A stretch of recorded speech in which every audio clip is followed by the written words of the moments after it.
Hello বন্ধুরা, শিক্ষা in টিউটোরিয়ালের পক্ষ থেকে তোমাদের সবাইকে জানাই স্বাগত। আজকে আমি আলোচনা করব উচ্চ মাধ্যমিক 2024-25 শিক্ষাবর্ষে এবিটি টেস্ট পেপারের ইতিহাস বিষয়ের প্রশ্নোত্তর নিয়ে। আজকে যে সেটটি আলোচনা করব সেই সেটে সমস্ত এমসিকিউ এবং এসিকিউ প্রশ্নোত্তরগুলো করে দিয়েছি। চলো দেখে নেব প্রশ্নোত্তরগুলো।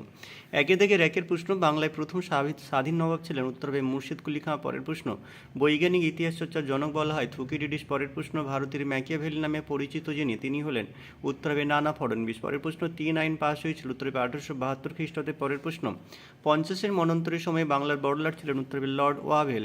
এরপরে 6-এর দিকে যে ম্যাচিংটি আছে সেটা ডি এর দিকের অপশনটি হবে। 7-এর দিকের প্রশ্ন, ফোর্ট উইলিয়াম কলেজ প্রতিষ্ঠিত হয়, উত্তর হবে 1800 খ্রিস্টাব্দে।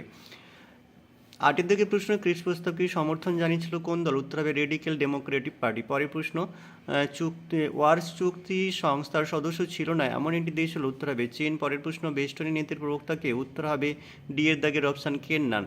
পরের প্রশ্ন, প্লাট চুক্তি কবে স্বাক্ষরিত হয়, উত্তর হবে 1903 খ্রিস্টাব্দে। পরের প্রশ্ন, শুদ্ধি আন্দোলনের প্রবর্তক ছিলেন, উত্তর হবে দয়ানন্দ সরস্বতী। পরের প্রশ্ন, poverty and un British rule in India রচনা করেন, উত্তর হবে দাদাভাই নৌরোজি। পরের প্রশ্ন, রামমোহন রায়কে রাজা উপাধি দিয়েছিলেন, উত্তর হবে মোগল সম্রাট দ্বিতীয় আকবর। পরের প্রশ্ন, গুজরাটের খোদা বা খেড়া জেলার দরিদ্র কৃষক কী নামে পরিচিত ছিল, উত্তর হবে কুনবি। তারপরে 16 দিকে যে ম্যাচিং সেটা ডি এর দিকের অপশনটি হবে। পরের প্রশ্ন, রায়তরী বন্দোবস্ত প্রবর্তিত হয়েছিল, উত্তর হবে দক্ষিণ ভারতে। পরের প্রশ্ন, লখনৌ চুক্তি কবে স্বাক্ষরিত হয়, উত্তর হবে 1916 খ্রিস্টাব্দে। পরের প্রশ্ন, বারদৌলি সত্যাগ্রহ নেতৃত্ব কে দেন, উত্তর হবে বল্লভভাই প্যাটেল।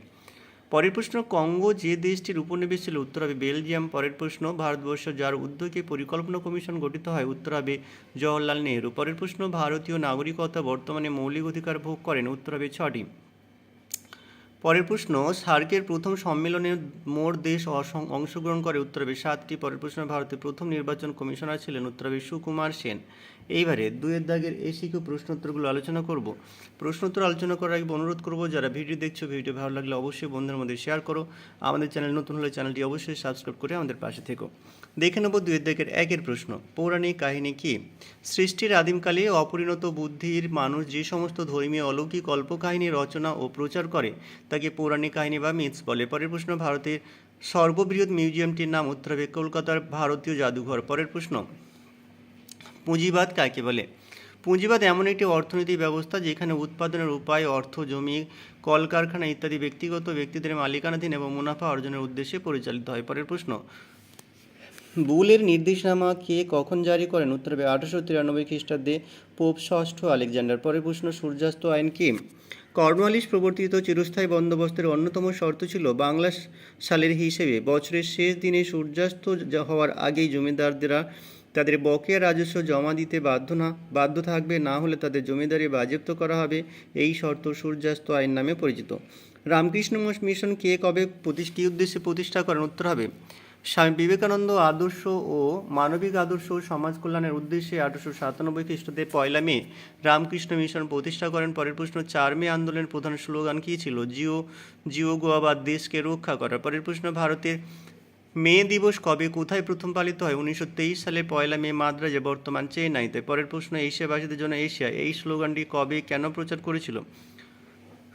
এশিয়াবাসীর জন্য এশিয়া স্লোগানটি 1943 খ্রিস্টাব্দে দ্বিতীয় বিশ্বযুদ্ধের সময় জাপানের প্রধানমন্ত্রী হিদেকি তোজো প্রচার করেছিলেন।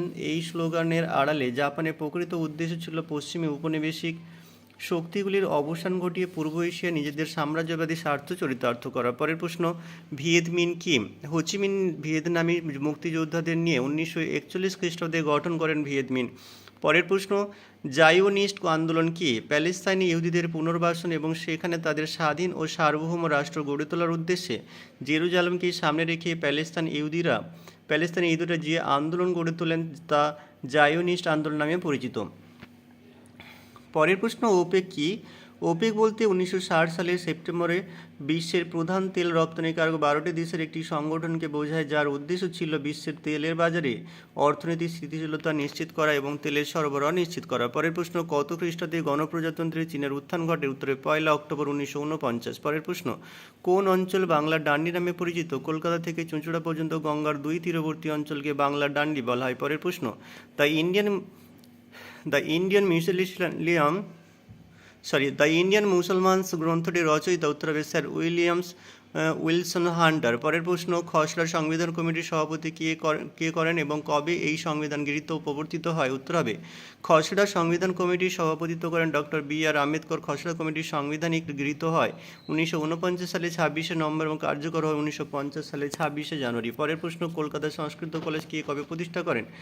প্রাচ্যবিদ মিস্টার এইচ উইলসনের ধারণা অনুসারে 1 জানুয়ারি 1824 সালে জন পাস্কাল লার্কিন্স এস্কোয়ার বাচিংখানের একজন পণ্ডিত কলকাতা সংস্কৃত কলেজের ভিত্তিপ্রস্তর স্থাপন করেন। পরের প্রশ্ন, আধুনিক পাঞ্জাবের জনক কাকে বলা হয়? রঞ্জিত সিংকে। পরের প্রশ্ন, মিরাট ষড়যন্ত্র মামলায় অভিযুক্ত দুজন ভারতীয় ব্যক্তির নাম? মুজাফর আহমেদ এবং এস ডাঙ্গে। পরের প্রশ্ন, অথবা কে কত সালে ভার্নাকুলার প্রেস অ্যাক্ট বাতিল করেন? উত্তর হবে লর্ড রিপন 1881 সালে। পরের প্রশ্ন, কবে কোথায় ভারতের মহাকাশ গবেষণা কেন্দ্র ইসরো স্থাপন হয়? 15 আগস্ট 1969 সালে কর্ণাটকের রাজধানী ব্যাঙ্গালোরে। পরের প্রশ্ন, দক্ষিণ আফ্রিকায় প্রথম অশ্বেতাঙ্গ রাষ্ট্রপ্রধানের নাম কি? উত্তর হবে নেলসন ম্যান্ডেলার। পরের প্রশ্ন, 100 দিনের সংস্কার কি? চীনা সম্রাট কোয়াংশু 1898 খ্রিস্টাব্দে এক সংস্কার কর্মসূচি ঘোষণা করেন। এই সংস্কার কার্য 100 দিন ধরে চলে বলে এটি 100 দিবসের সংস্কার বা 100 দিনের সংস্কার নামে পরিচিত। এখানেই শেষ করলাম। সবাই ভালো থেকো, সুস্থ থেকো। পরের ভিডিওতে দেখা হবে।